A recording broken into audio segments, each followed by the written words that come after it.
당신은 우리가 성경이 말하는 마지막 날에 정확히 살고 있을지도 모른다고 생각해 본 적이 있습니까? 저는 터무니없는 이론이나 근거 없는 예측에 대해 말하는 것이 아닙니다. 저는 훨씬 더 무섭지만 동시에 매혹적인 것에 대해 말하고 있습니다. 수천 년 전에 묘사된 예언적 시스템들이 지금 이 순간 당신이 이 영상을 보는 동안 작동하고 있다는 것을 발견한다고 상상해 보십시오. 당신이 하는 모든 구매를 완전히 통제할 수 있게 하는 기술들, 우리의 문제를 해결하겠다고 약속하는 카리스마 넘치는 지도자를 받아들이도록 훈련받고 있는 전체 세대, 그리고 가장 충격적인 것은 거의 아무도 우리 눈앞에서 형성되고 있는 전체적인 그림을 알아차리지 못하고 있다는 것입니다. 당신이 여기서 발견하게 될 것은 당신이 주변 세상을 바라보는 방식을 영원히 바꿀 수 있습니다. 성경의 선지자들이 적그리스도의 출현을 묘사했을 때 그들은 뿔이 달린 괴물이나 지옥에서 직접 나온 어떤 악마 같은 피조물에 대해 말하는 것이 아니었습니다. 그들은 훨씬 더 위험하고 교묘한 것을 묘사하고 있었습니다. 두려움이 아니라 평화, 안전, 진보에 대한 유혹적인 약속으로 세상을 정복할 카리스마 넘치고 극도로 지적인 한 남자. 그리고 여기 우리를 멈추게 하고 주의를 기울이게 해야 할 것이 있습니다. 수천 년 전에 묘사된 프로필이 정확히 우리 세대가 욕망하고 받아들이도록 조건화되고 있는 지도자의 유형과 일치한다는 것입니다. 선지자 다니엘로 시작해 봅시다. 7장 24절부터 25절에서 그는 때와 법을 병해할 통치자를 묘사합니다. 생각해 보십시오. 어떤 종류의 지도자가 사회의 근본적인 구조를 변경할 힘을 가지고 있습니까? 우리는 단지 여기저기서 몇 가지 법을 통과시키는 것에 대해 말하는 것이 아닙니다. 우리는 인류가 시간, 도덕, 진리, 정의를 이해하는 방식을 완전히 재설계할 권위를 가진 누군가에 대해 말하고 있습니다. 이 지도자는 모든 것을 폭력적으로 파괴하며 오지 않을 것입니다. 그는 우리의 오래된 가치관들에 필요한 진화를 새로운 시대의 글로벌 의식으로 제안하며 올 것입니다.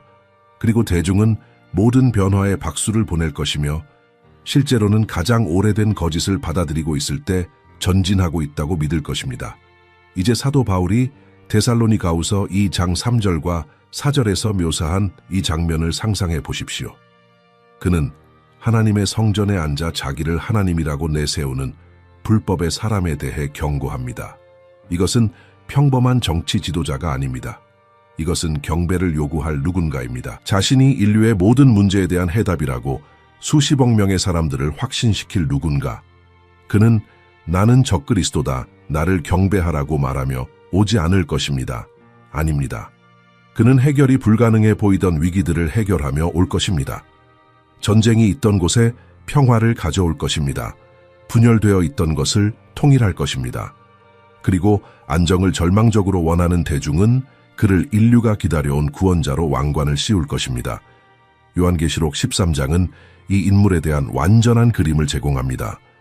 3절과 4절은 온 땅이 그 짐승을 따라 놀라워하고 사람들이 용과 짐승을 다 경배하며 말하기를 누가 이 짐승과 같으냐, 누가 능히 이와 더불어 싸우리요 라고 묘사합니다. 여기서 언어를 주목하십시오. 이것은 단순히 정치적 복종이 아닙니다. 이것은 종교적 헌신입니다. 이것은 이 지도자에게 인간 의지의 완전한 굴복입니다. 그리고 여기에 소름 끼치는 세부 사항이 있습니다. 본문은 온 땅이 이것을 할 것이라고 말합니다. 일부 국가들이 아닙니다. 일부 집단들이 아닙니다. 전체 땅이 유혹당할 것입니다. 하지만 이것이 어떻게 가능합니까? 어떻게 한 사람이 전 세계적인 경배를 얻습니까? 답은 같은 장의 8절에 있습니다.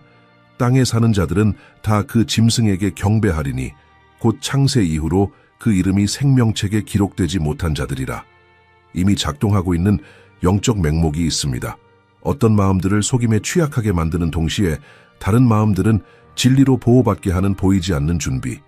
그리고 이것이 우리를 깊은 성찰로 이끌어야 하는 부분입니다. 속임은 갑자기 오지 않습니다. 그것은 점진적으로 구축됩니다. 작은 양보들을 통해, 가치관의 미묘한 변화들을 통해, 그리고 이전에는 받아들일 수 없었던 것의 정상화를 통해 이것 뒤에 있는 악마적 전략을 생각해 보십시오. 먼저 당신은 사람들이 진리로 여기는 것을 바꿉니다. 당신은 모든 것을 상대화합니다. 그런 다음 당신은 사회를 수천 개의 동시 위기로 분열시킵니다. 경제적, 사회적, 환경적, 정치적. 당신은 사람들이 질서를 약속하는 누구든지를 절망적으로 원하게 만들 만큼 큰 혼란을 만듭니다. 그리고 나서 인프라가 준비되고 사고방식이 준비되면 당신은 지도자를 제시합니다. 그리고 그는 아무도 강제할 필요가 없을 것입니다. 사람들 자신이 그가 통제권을 잡기를 애원할 것입니다. 이 역사의 순간을 독특하게 만드는 것은 이 모든 천년된 예언들이 이제 처음으로 성취될 실질적인 조건들을 갖추고 있다는 것입니다. 인류 역사상 단 하나의 시스템이 전체 행성을 경제적으로 통제하는 것이 가능했던 적이 없습니다. 한 메시지가 수십억 명의 사람들에게 동시에 도달하는 것이 가능했던 적이 없습니다. 전체 세대가 영적으로 이렇게 공허하고 강한 리더십을 이렇게 절망적으로 원했던 적이 없습니다. 예언적 퍼즐의 조각들이 우리 눈앞에서 맞춰지고 있습니다. 하지만 이것은 우리가 이해해야 할 것의 시작일 뿐입니다. 왜냐하면 마지막 날에 대한 가장 구체적인 예언들 중 하나가 최근까지 불가능하다고 여겨졌기 때문입니다. 이전 세대들에게는 공상과학처럼 보였지만 지금은 당신이 매일 주머니에 가지고 다니는 것에 대해 말하는 예언, 수세기 동안 성경학자들을 당혹스럽게 만들었던 요한계시록의 한 예언이 있습니다. 왜냐하면 그것은 단순히 성취되는 것이 불가능해 보였기 때문입니다. 11장 9절과 10절에서 요한은 하나님의 두 증인의 죽음을 묘사하며 놀라운 것을 말합니다. 백성들과 족속과 방언과 나라 중에서 사람들이 그 시체를 사흘 반 동안 보며 무덤에 장사하지 못하게 하리로다. 땅에 사는 자들이 그들의 일로 말미암아 즐거워하고 기뻐하여 서로 예물을 보내리니. 이것을 천천히 다시 읽어보십시오. 전 세계의 사람들이 같은 사건을 동시에 보는 것, 함께 축하하는 것, 즉시 서로에게 메시지를 보내는 것. 100년 전에 이것이 어떻게 가능했겠습니까? 50년 전에, 심지어 30년 전에도. 생각해 보십시오. 요한이 1세기 말에 이 말씀들을 기록했을 때 정보는 말이나 배의 속도로 이동했습니다. 뉴스가 대륙을 가로지르는데 몇 달이 걸릴 수 있었습니다. 다른 부족의 사람들이 다른 언어를 말하는 다른 나라에서 같은 사건을 동시에 볼 수 있는 어떤 방법도 존재하지 않았습니다. 거의 2000년 동안 이 예언은 미스터리로 남아 있었습니다. 신학자들은 이것이 어떻게 일어날 수 있는지 설명하려고 노력했지만 이것을 현실로 만들 수 있는 기술이 단순히 없었습니다. 이제 우리 시대로 빨리 감으십시오. 당신은 아침에 일어나서 스마트폰을 집어듭니다. 몇 초 만에 당신은 세계 어느 곳에서든 라이브 뉴스를 보고 있습니다. 예루살렘에서 사건이 발생하고 당신은 실시간으로 시청합니다. 모든 대륙에 흩어진 수십억 명의 다른 사람들과 함께. 팬데믹이 시작되었을 때 전 세계가 같은 발표를 보았고 같은 이미지를 보았고 같은 우려를 동시에 공유했습니다. 당신이 브라질에 있든 중국에 있든 아프리카에 있든 유럽에 있든 중요하지 않았습니다. 모두가 연결되어 있었고 같은 것들을 보고 있었고 같은 순간에. 생각해보면 숫자들은 무섭습니다. 오늘날 지구상에는 70억 명 이상의 사람들이 있습니다. 그 중에서 약 53억 명이 인터넷에 접근할 수 있습니다. 이것은 인류의 66% 이상이 같은 글로벌 정보 네트워크에 연결되어 있다는 것입니다. 그리고 특히 스마트폰에 대해 말할 때 우리는 전 세계에서 69억 개 이상의 활성기기에 대해 말하고 있습니다. 살아있는 각 사람당 거의 하나씩. 이것은 인류 역사상 처음으로 라이브 방송이 거의 전체 세계 인구에 즉시 도달할 수 있다는 것을 의미합니다. 이제 예언된 장면을 상상해 보십시오. 두 증인이 3년 반 동안 예루살렘에서 예언하고 있습니다. 그들은 초자연적인 힘을 가지고 있습니다. 전 세계가 지켜보고 있습니다. 왜냐하면 그들의 스마트폰이 모든 기적을, 모든 대결을, 그들이 말하는 모든 단어를 포착하기 때문입니다. 뉴스 네트워크는 24시간 내내 전송합니다. 소셜 네트워크는 의견, 분석, 이론으로 폭발합니다. 그리고 마침내 그들이 죽임을 당할 때 그들의 시체는 예루살렘 거리에 노출되어 있습니다. 카메라는 촬영을 멈추지 않습니다. 전 세계가 봅니다. 모든 부족, 언어, 나라의 사람들이 댓글을 달고 공유하고 축하합니다. 정확히 예언이 묘사한 대로. 그리고 가장 인상적인 것은 이것은 더 이상 공상과학이 아닙니다. 이것은 우리의 일상적인 현실입니다. 교황이 바티칸에서 발표를 할 때 얼마나 많은 사람들이 라이브로 시청합니까? 수억 명. 월드컵이 있을 때 얼마나 많은 사람들이 동시에 시청하고 있습니까? 수십억 명. 엘리자베스 여왕의 장례식이 있었을 때 세상은 함께 보기 위해 멈췄습니다. 2000년 전에 예언된 인프라는 더 이상 미래의 가능성이 아닙니다. 그것은 여기 있습니다. 작동하고 있습니다. 매일 사용되고 있습니다. 그리고 이것은 우리에게 매우 진지한 질문을 하게 해야 합니다. 이 특정 예언을 성취할 기술이 지금 우리 세대에만 존재한다면 또 무엇이 곧 성취될 것입니까? 성경은 기술적 세부 사항을 제공하지 않습니다. 왜냐하면 그것이 성경의 목적이 아니었기 때문입니다. 하지만 그것은 결과를 묘사합니다. 글로벌 즉각적인 의사소통, 세계적 감시, 온 땅이 같은 사건들을 목격할 수 있는 능력, 그리고 우리는 인류 역사상 이것이 어떻게 작동할지 상상할 필요가 없는 첫 번째 세대입니다. 우리는 그것을 삽니다. 우리는 그것을 사용합니다. 우리는 그것에 의존합니다. 질문은 더 이상 이것이 어떻게 일어날 것인가가 아닙니다. 질문은 이제 이것이 언제 일어날 것인가입니다. 그리고 여기서 대화는 훨씬 더 진지해집니다. 왜냐하면 글로벌 커뮤니케이션에 대한 예언이 지금에야 가능해졌다면 통제와 감시에 대한 다른 어떤 예언들도 최근에야 가능해졌을까요? 수세기 동안 불가능해 보였지만 오늘날 가능할 뿐만 아니라 이미 전 세계적 규모로 구현되고 있는 요한계시록에 묘사된 시스템이 있습니다. 요한계시록 13장 16절부터 18절에서 요한은 그에게 절대적으로 이해할 수 없었을 것임에 틀림없는 환상을 받습니다. 짐승이 모든 자 곧 작은 자나 큰 자나 부자나 가난한 자나 자유인이나 종들에게 그 오른손에나 이마에 표를 받게 하고 누구든지 이 표를 가진 자 외에는 매매를 못하게 하니 이 표는 곧 짐승의 이름이나 그 이름의 수라. 이것이 실제로 무엇을 의미하는지 분석해 봅시다. 모든 경제적 거래가 모니터링되는 시스템, 아무도 음식을 샀거나 청구서를 지불하거나 급여를 받거나 이 시스템의 승인 없이 어떤 금융거래도 할 수 없는 곳. 만약 당신이 그것에서 제외된다면 당신은 말 그대로 사회에서 생존할 수 없을 정도로 절대적인 경제적 통제. 인류 역사의 대부분 동안 이것은 구현하는 것이 불가능했습니다. 어떻게 당신은 모든 마을에서, 모든 도시에서, 모든 나라에서, 모든 사람의 모든 구매를 통제할 수 있겠습니까? 어떻게 당신은 물리적 화폐로 이루어진 거래, 직접 교환 또는 비공식 상거래를 추적할 수 있겠습니까? 답은 당신은 할 수 없었습니다. 하지만 지난 수십 년 동안 무언가가 극적으로 변했습니다. 물리적 돈은 디지털 돈으로 체계적으로 대체되고 있습니다. 그리고 디지털 돈은 프로그래밍 가능하고 추적 가능하고 통제 가능한 돈입니다. 여기 당신이 지금 바로 확인할 수 있는 사실들이 있습니다. 130개 국가가 글로벌 국내 총생산의 98%를 대표하며 현재 그들 자신의 중앙은행 디지털 화폐를 개발하거나 테스트하고 있습니다. 약자로 CBDC로 알려진. 이것은 음모론이 아닙니다. 이것은 국제통화기금과 국제결제은행이 공개한 공개 정보입니다. 중국, 인도, 브라질, 유럽연합, 그리고 많은 다른 나라들이 이미 구현의 고급 단계에 있습니다. 일부는 이미 실제 인구로 테스트하고 있습니다.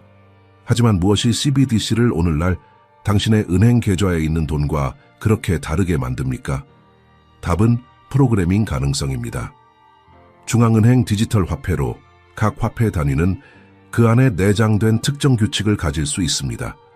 정부는 당신이 어디에 쓸 수 있는지, 언제 쓸 수 있는지, 무엇에 쓸 수 있는지 프로그래밍할 수 있습니다. 그들은 당신의 돈에 유효 기간을 넣어 당신이 특정 기간에 쓰도록 강요하거나 가치를 잃게 할 수 있습니다. 특정 카테고리의 지출을 차단할 수 있습니다. 실시간으로 거래에 세금을 부과할 수 있습니다. 법원 명령 없이 은행을 거치지 않고 당신이 즉각적인 구제책을 가지지 않고 즉시 당신의 자금을 동결할 수 있습니다. 당신은 이것이 과장이라고 생각합니까? 실제 사례들로 가봅시다. 중국에서는 사회 신용 시스템이 이미 여러 도시에서 작동하고 있습니다. 당신의 행동은 얼굴 인식이 있는 카메라를 통해 모니터링되고 당신의 금융거래는 분석되고 당신의 온라인 존재는 추적되고 심지어 당신의 우정까지 평가됩니다. 만약 당신의 점수가 떨어지면 당신은 기차나 비행기표를 살 권리를 잃습니다. 특정 직업에 대한 접근을 잃습니다. 당신의 자녀들은 특정 학교에 들어가는 것이 막힐 수 있습니다. 당신은 2등 시민이 됩니다. 법을 어겨서가 아니라 국가가 적절하다고 여기는 행동에 순응하지 않아서입니다. 2022년 캐나다의 트럭 운전사 시위 동안 캐나다 정부는 시위자들과 심지어 단순히 시위를 지원하기 위해 돈을 기부한 사람들의 은행 계좌를 동결했습니다. 재판 없이, 법적 절차 없이. 단순히 이 사람들의 금융 시스템에 대한 접근을 차단했습니다. 그리고 여기 중요한 세부 사항이 있습니다. 이것은 전통적인 은행 시스템을 사용하여 일어났습니다. 정부가 당신이 소유한 모든 센트에 직접적이고 즉각적인 접근을 가지는 프로그래밍 가능한 디지털 화폐로 통제 수준을 상상해 보십시오. 생체 인식 기술도 무서운 방식으로 발전했습니다. 얼굴 인식은 어디에나 있습니다. 상점, 거리, 공항, 행사의 카메라들. 시스템은 몇 초 만에 군중 속에서 당신을 식별할 수 있습니다. 하지만 최근에 훨씬 더 구체적인 것이 나타났습니다. 손바닥 리더. 아마존은 아마존 원 시스템을 출시했습니다. 당신이 단순히 리더 위로 손바닥을 지나가고 즉각적인 결제를 하는, 당신의 손바닥이 당신의 신원이 되고 당신의 결제 형태가 됩니다. 오른손. 정확히 예언이 2000년 전에 묘사한 대로 기술 회사들은 피부 아래 칩 이식을 개발하고 있습니다. 스웨덴의 일부 회사들은 이미 건물 접근과 결제를 위해 직원들에게 이것을 제공합니다. 그것은 편리함으로 판매됩니다. 진보로서, 불가피한 미래로서, 그리고 점진적으로, 매우 점진적으로 사람들은 받아들이고 있습니다. 처음에는 선택사항입니다. 그런 다음 장려됩니다. 결국 사회에 완전히 참여하기 위해 필요하게 될 수 있습니다. 우리가 목격하고 있는 것은 단순히 기술 발전이 아닙니다. 그것은 요한계시록에 묘사된 인프라의 정확한 구축입니다. 각 사람이 구매하거나 판매하기 위해 식별자를 가져야 하는 시스템. 거래가 즉시 모니터링되고 차단될 수 있는 곳. 당신이 순응하지 않음으로써 경제적으로 배제될 수 있는 곳. 그리고 가장 불안한 부분은 대부분의 사람들이 이것을 자발적으로, 심지어 열정적으로 받아들이고 있습니다. 왜냐하면 그것이 진보, 안전, 편리함으로 제시되고 있기 때문입니다. 이것의 악마적 완벽함을 생각해 보십시오. 당신은 사람들이 시스템을 받아들이도록 강요할 필요가 없습니다. 당신은 단지 대안을 불편하게 만듭니다. 시설들은 물리적 돈을 받는 것을 중단합니다. 정부 서비스는 디지털로만 됩니다. 직업은 디지털 은행 계좌를 요구합니다. 점진적으로 물리적 돈은 직접적인 금지가 아니라 계획된 진부화로 사라집니다. 그리고 물리적 돈이 완전히 사라지면 더 이상 익명 거래를 할 방법이 없을 것입니다. 당신이 벌거나 쓰는 모든 센트는 추적되고 분석되고 잠재적으로 통제될 것입니다. 하지만 여기서 일어나고 있는 훨씬 더 깊은 무언가가 있습니다. 왜냐하면 기술적 시스템은 사람들이 또한 이 시스템을 통제할 지도자의 유형을 받아들이도록 정신적으로 준비되어 있을 때만 작동하기 때문입니다. 그리고 우리가 현대 사회를 볼 때 우리는 전체 세대가 이것을 위해 심리적으로 조건화되었다는 것을 발견합니다. 적그리스도의 가장 큰 무기는 기술이 아닐 것입니다. 그것은 사람들의 마음일 것입니다. 왜냐하면 당신은 세상의 모든 통제 시스템이 준비되고 작동할 수 있지만 사람들이 여전히 절대적 진리를, 하나님에 의해 정의된 옳고 그름을, 유일한 길로서의 예수님을 믿는다면 그들은 저항할 것이기 때문입니다. 그들은 질문할 것입니다. 그들은 하나님의 자리에 자신을 두는 지도자를 쉽게 받아들이지 않을 것입니다. 그렇다면 당신은 무엇을 합니까? 당신은 수십 년을 보내며 절대적 진리의 개념 자체를 해체합니다. 당신은 전체 세대들이 진리가 상대적이라고, 각 사람이 자신의 진리를 가지고 있다고 질문하거나 동의하지 않는 것이 불관용이라고 믿도록 훈련시킵니다. 숫자는 거짓말하지 않습니다. 2025년 바나 연구소의 설문조사는 놀라운 것을 밝혔습니다. 미국의 젊은 성인의 72%가 도덕적 진리가 상대적이며 상황이나 개인적 감정에 달려있다고 믿습니다. 이것이 스며들게 하십시오. 전체 세대의 거의 4분의 3이 옳고 그름의 객관적 기준이 존재하지 않는다고 확신되었습니다. 만약 당신이 무언가에 대해 좋게 느낀다면 그것은 당신에게 진리입니다. 만약 내가 다르게 느낀다면 나의 진리는 똑같이 유효합니다. 모든 진리들은 모순 없이 공존합니다. 왜냐하면 모순의 개념 자체가 해체되었기 때문입니다. 이 해체는 우연히 일어나지 않았습니다. 그것은 체계적이고 의도적이었으며 모든 문화 기관을 통해 실행되었습니다. 대학에서 학생들은 모든 서사가 똑같이 유효하다고, 객관적인 역사가 존재하지 않는다고, 심지어 과학조차 많은 다른 것들 중 하나의 사회적 구성일 뿐이라고 가르침을 받습니다. 소셜미디어에서 메시지는 끊임없이 망치질됩니다. 당신의 진리를 살아라. 아무도 당신을 판단하게 하지 마라. 당신의 경험이 당신의 현실이다. 엔터테인먼트에서 영화와 시리즈는 절대적인 선과 악의 개념을 체계적으로 해체하며 이해할 수 있는 동기를 가진 악당들과 심각한 도덕적 결함을 가진 영웅들을 제시하여 모든 것이 정말로 좋거나 나쁜 것이 없는 혼란스러운 회색 지대가 될 때까지. 그리고 여기 이것에 실용적인 결과가 있습니다. 타치 없는 세대, 의견에서 의견으로, 경향에서 경향으로, 구루에서 구루로 떠다니는 세대, 무엇을 생각해야 하는지, 어떻게 살아야 하는지, 무엇을 믿어야 하는지 말해줄 누군가를 절망적으로 찾는, 왜냐하면 당신이 객관적 진리의 기초를 파괴할 때 당신은 사람들을 해방시키지 않기 때문입니다. 당신은 그들을 방향에 대해 절망적이게 만듭니다. 그리고 그들은 혼란의 의미를 주겠다고 약속하는 강하고 카리스마 있는 목소리에 극도로 취약해집니다. 현대 인플루언서의 현상을 관찰하십시오. 수백만 명의 팔로워를 가진 사람들이 그들의 특정 영역에서 거의 구원자처럼 취급받습니다.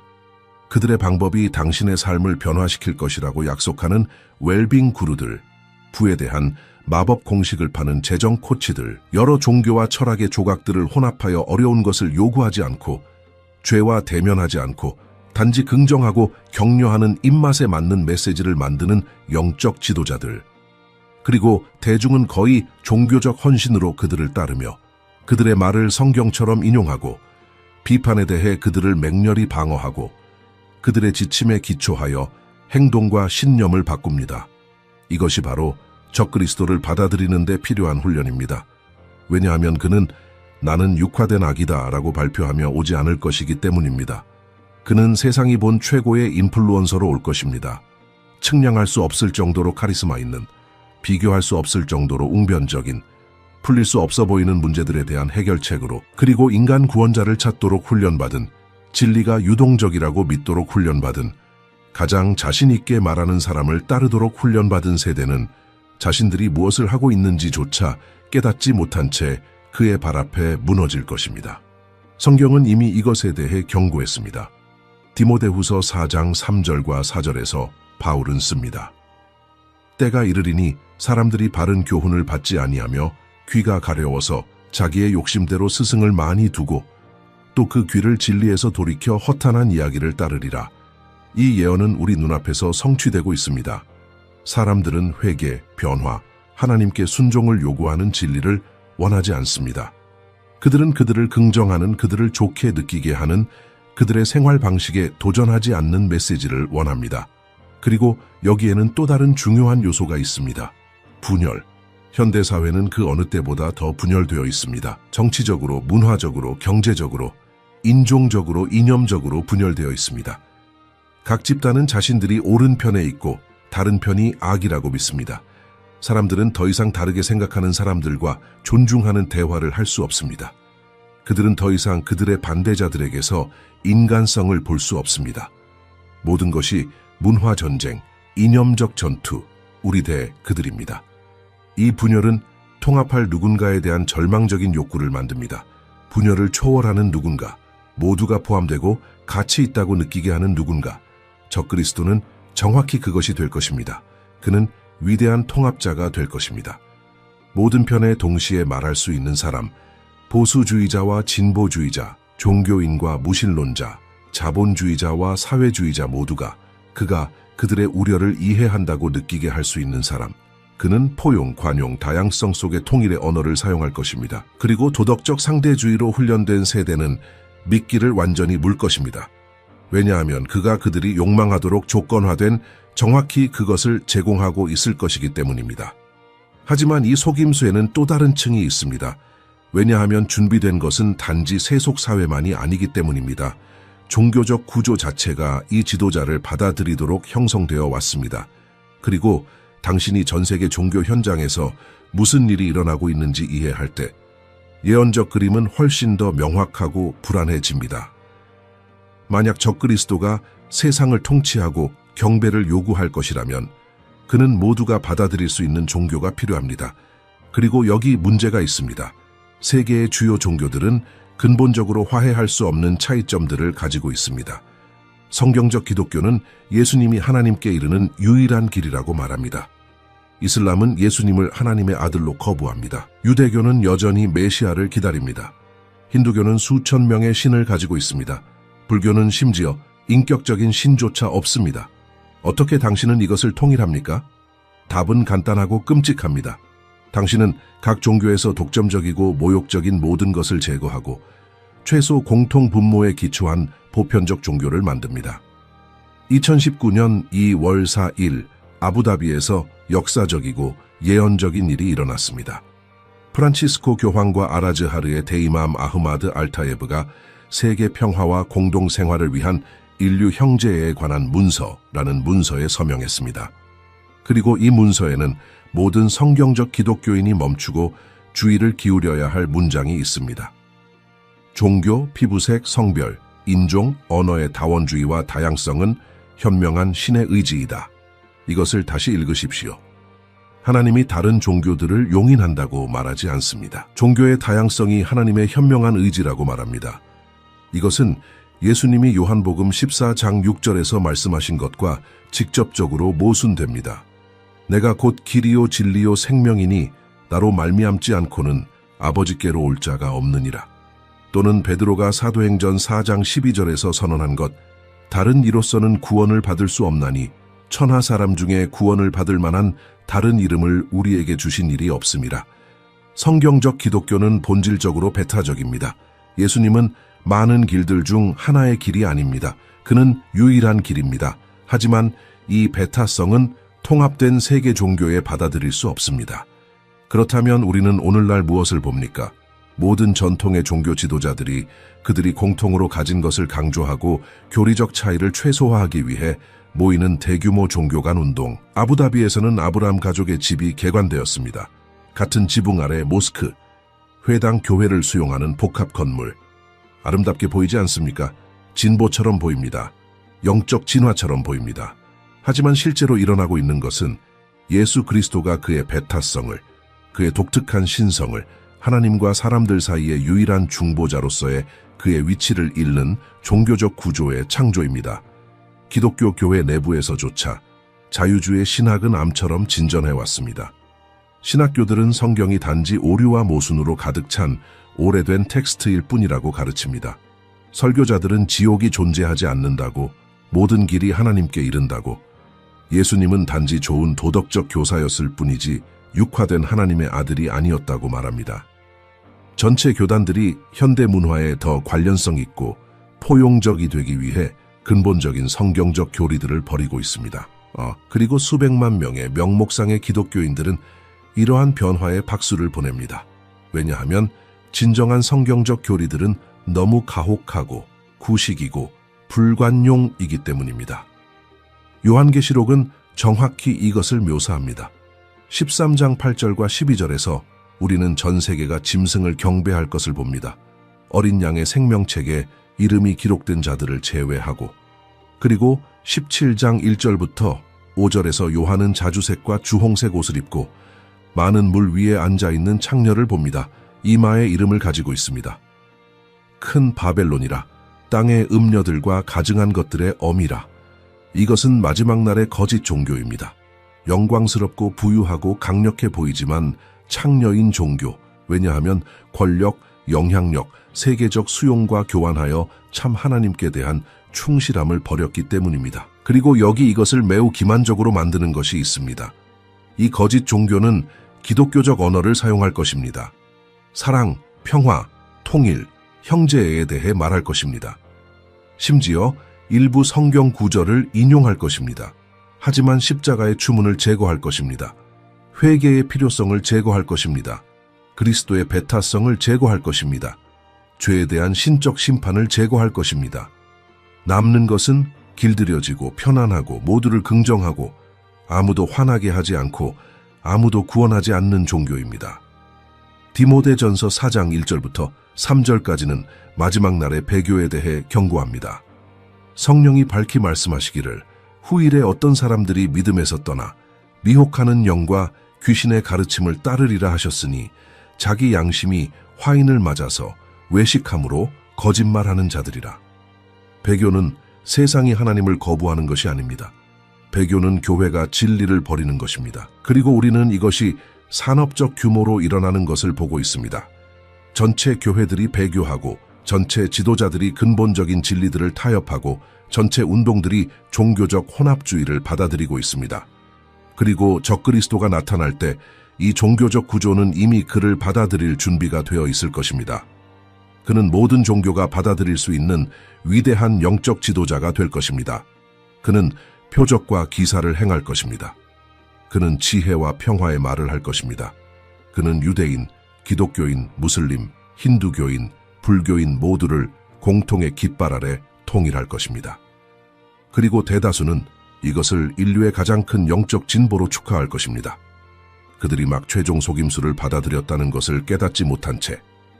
하지만 이 모든 것을 훨씬 더 긴급하게 만드는 마지막 요소가 있습니다. 왜냐하면 준비된 기술적 인프라 외에, 정신적으로 준비된 세대 외에, 배교한 종교적 구조 외에 이 지도자의 도래를 가속화하는 마지막 한 가지가 있기 때문입니다. 혼란. 그리고 오늘날 세계의 상태를 볼 때 당신은 전 세계적 구원자에 대한 수요를 만들기 위해 필요한 혼란이 미래가 아니라는 것을 깨닫습니다. 그것은 이미 여기 있습니다.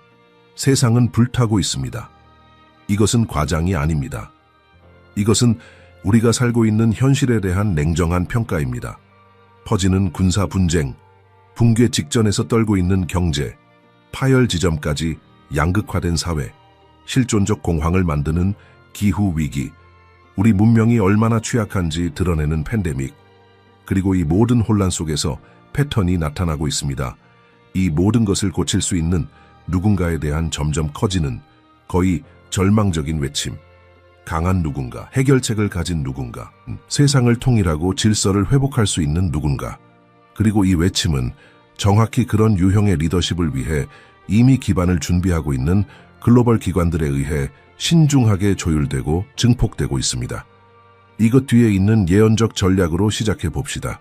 데살로니가전서 5장 3절에서 바울은 씁니다. 그들이 평안하다, 안전하다 할 그때에 임신한 여자에게 해산의 고통이 이름과 같이 멸망이 갑자기 그들에게 이르리니 결코 피하지 못하리라. 이 구절은 중요합니다. 적그리스도는 전쟁과 혼란을 약속하며 나타나지 않을 것입니다. 그는 평화와 안전을 약속하며 나타날 것입니다. 그리고 사람들은 전쟁과 불안을 경험하고 있을 때만 평화와 안전을 절망적으로 외칩니다. 혼란은 적그리스도에게 장애물이 아닙니다. 혼란은 완벽한 촉매제입니다. 상황이 나빠질수록 사람들은 모든 것을 정상으로 돌려놓겠다고 약속하는 누구에게든 자유, 주권, 심지어 존엄성까지 기꺼이 넘겨줄 것입니다. 지정학적 현장에서 무슨 일이 일어나고 있는지 관찰하십시오. 전쟁은 더 이상 지역적이고 억제되지 않습니다. 그것들은 즉각적인 글로벌 함의를 가지고 있습니다. 중동의 분쟁은 전 세계의 에너지 가격에 영향을 미칩니다. 초강대국들 간의 긴장은 수십억 명을 먹여 살리는 공급망을 위협합니다. 그리고 스마트폰에서 이 모든 것을 보고 있는 평범한 사람들은 생각하기 시작합니다. 우리는 글로벌 리더십이 필요합니다. 우리는 국가들 사이에서 협상할 수 있는 누군가가 필요합니다. 우리는 어떤 나라도 일방적으로 행동할 수 없는 시스템이 필요합니다. 우리는 세계 거버넌스가 필요합니다. 그리고 글로벌 기관들은 이미 거기에 있습니다. 정확히 그 역할을 채우기 위해 기다리고 있습니다. 유엔은 2021년에 우리의 공동의제라는 보고서를 발표했습니다. 이 보고서는 글로벌 협력을 강화하기 위한 개혁을 제안합니다. 그리고 이 문서 안에는 글로벌 위기 동안 유엔이 집행 권한을 맡을 수 있게 하는 비상 메커니즘에 대한 제안이 있습니다. 다시 말해서 형성 중인 세계 정부, 단지 활성화될 적절한 위기를 기다리고 있습니다. 세계 경제 포럼은 지구상에서 가장 강력한 비즈니스와 정치 지도자들을 모으는 그들이 대재설정이라고 부르는 것을 공개적으로 홍보합니다. 이것은 음모론이 아닙니다. 이것은 포럼의 창립자인 클라우스 슈밥이 쓴 책의 공식 제목입니다. 전제는 오래된 세계 질서가 실패했고 완전히 재창조되어야 한다는 것입니다. 새로운 경제, 새로운 거버넌스, 새로운 사회 계약, 그리고 이 모든 것이 전체 인류를 위해 무엇이 최선인지 진심으로 안다고 믿는 기술 관료와 억만장자들의 글로벌 엘리트에 의해 안내되고 있습니다. 세계보건기구는 회원국의 건강 정책에 대한 보건 비상사태 동안 WHO에게 구속력 있는 권한을 줄 팬데믹 조약을 협상하고 있습니다. 이것은 다음 팬데믹 동안 봉쇄, 백신 의무, 이동 통제에 관한 결정들이 국가 정부를 넘어서 전 세계적으로 부과될 수 있다는 것을 의미합니다. 집단 안전의 이름으로 자발적으로 넘겨지는 주권. 이제 이것을 예언과 연결하십시오. 다니엘서 9장 27절에는 아직 마지막 주가 성취되어야 하는 70주에 대한 예언이 있습니다. 그리고 그 마지막 주에 한 지도자가 한 이레 동안 많은 사람들과 언약을 굳게 맺을 것이라고 말합니다. 이것은 적그리스도가 맺을 7년 언약이며 겉으로는 평화와 안정을 가져옵니다. 그리고 나서 주의 중간에 그는 언약을 깨고 그의 진정한 본성을 드러낼 것입니다. 하지만 여기 중요한 지점이 있습니다. 사람들은 절망적일 것이기 때문에 그 언약을 받아들일 것입니다. 혼란은 너무나 큰 고통을 만들어서 누군가가 실제 해결책으로 평화를 협상할 수 있는 능력으로 분열되어 있던 것을 통일할 수 있는 능력으로 일어날 때 전 세계가 그를 구원자로 받아들일 것입니다.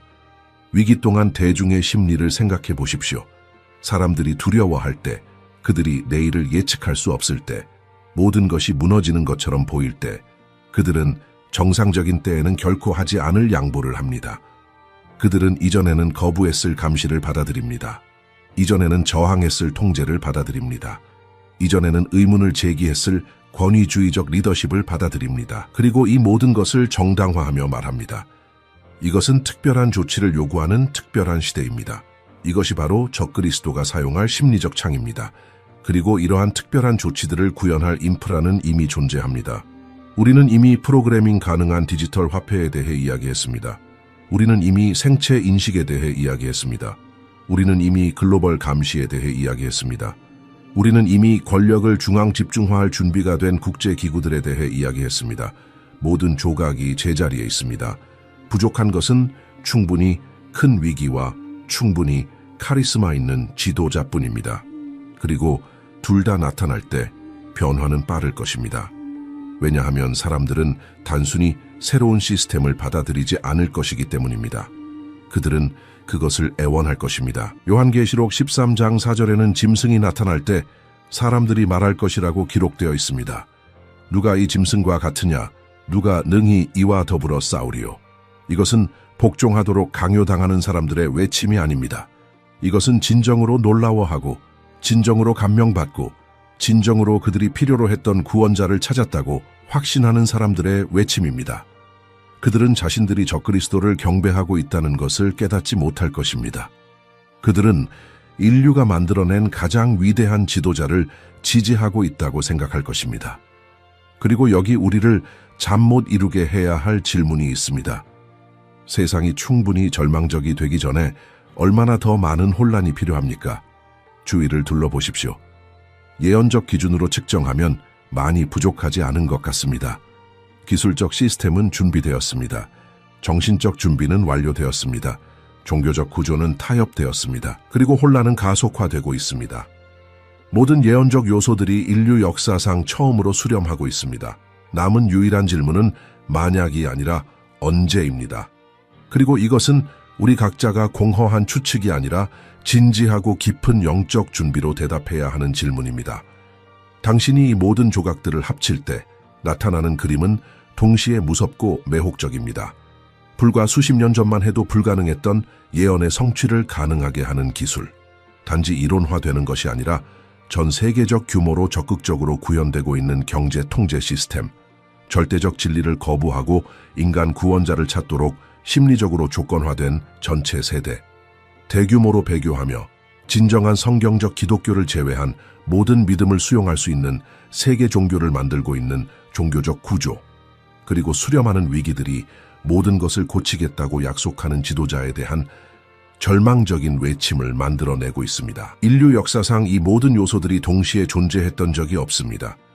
우리는 마지막 날의 예언들이 어떻게 성취될 수 있을지 상상할 필요가 없는 첫 번째 세대입니다. 우리는 인프라가 우리 눈앞에서 조립되는 것을 보고 있습니다.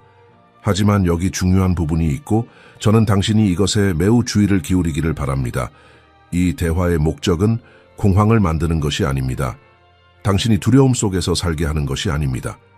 날짜에 대해 추측하거나 이 사람이 적그리스도다라고 말하며 특정 정치 인물들을 가리키도록 당신을 격려하는 것이 아닙니다. 아무도 그 날이나 그 시를 알지 못합니다. 목적은 우리가 살고 있는 시대의 영적 긴급성에 당신을 깨우는 것입니다. 당신 자신의 마음의 상태에 대한 어려운 질문들을 하도록 당신을 격려하는 것입니다. 당신은 예수 그리스도 안에 닻을 내리고 있습니까? 아니면 문화적 파도에 따라 떠다니고 있습니까? 당신은 속임수가 아름다운 언어로 포장되어 올 때 그것을 인식할 수 있을 만큼 충분히 깊이 하나님의 말씀을 알고 있습니까? 당신은 환난뿐만 아니라 그것 이전에 올 대규모 속임수에 대해서도 영적으로 준비되어 있습니까? 이것들이 정말로 중요한 문제들입니다. 그렇다면 당신은 이 정보로 무엇을 합니까? 첫째, 예수님께 당신의 눈을 고정하십시오. 표적들이 아니라, 예언들이 아니라, 세상의 혼란이 아니라 예수님께. 그분은 다칩니다. 그분은 진리입니다. 그분은 길입니다. 둘째, 말씀을 공부하십시오. 단지 읽지 마십시오. 공부하십시오. 암기하십시오.